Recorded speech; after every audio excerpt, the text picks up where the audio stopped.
You know that kind of beef, dark, rich, powerful, right from the first bite, falling apart on your fork, slow cooked in the king of Italian reds, served with luxurious silken potatoes. That's Brasato al Barolo, the Italian wine-braised beef classic, and watching it come together is half the pleasure.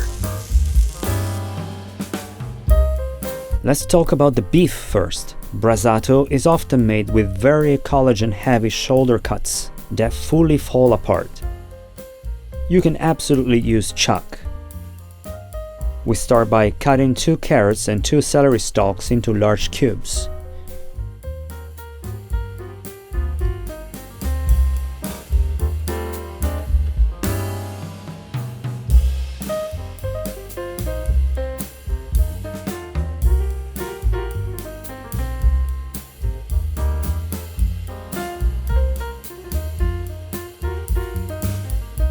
Then we add a roughly chopped yellow onion.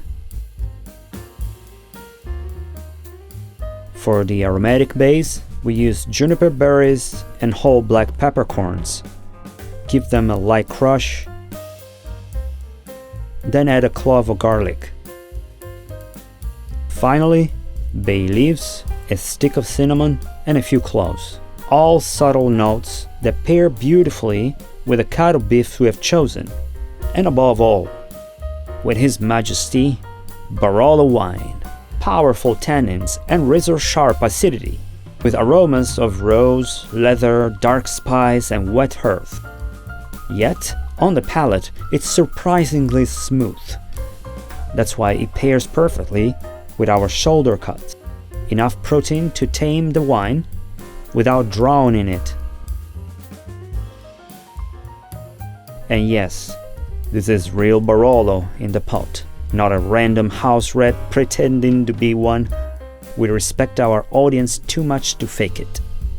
In a properly sized container, pour a bit of Barolo, then lay in the beef and add the vegetables, the mirepoix. Pour in the rest of the wine until the meat is almost fully submerged.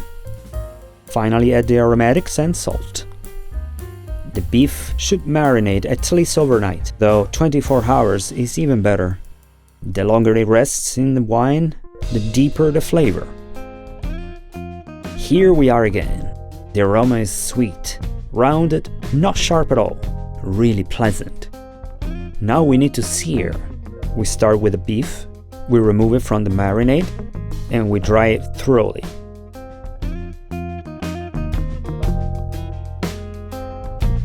Look at that deep, dark red color. Absolutely beautiful.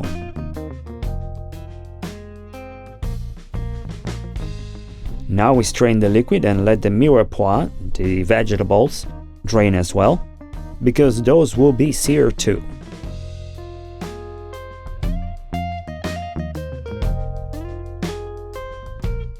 We lightly dust the surface of the beef with flour, just the thinnest veil. This step is optional, but it helps with browning.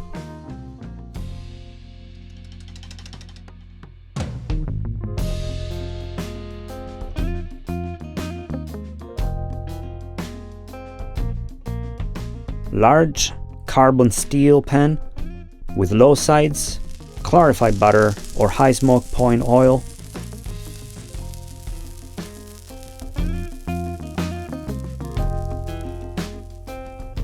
In goes the beef.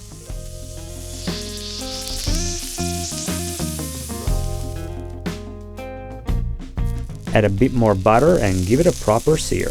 We always prefer searing in a pan. It's more efficient. The Maillard reaction is excellent, especially with carbon steel pans.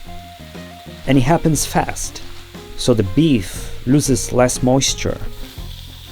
In a narrow pot with tall sides, on the other hand, the meat tends to steam as condensation forms above it. Not good. Just look at that crust.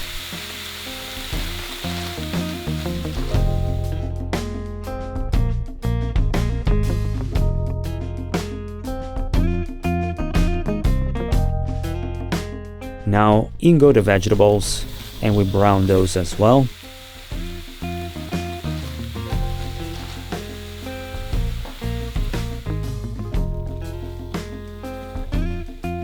Finally, we deglaze with the marinade wine.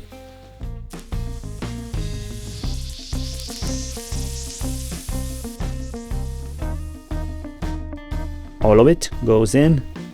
The alcohol needs to evaporate and the liquid needs to reduce a bit.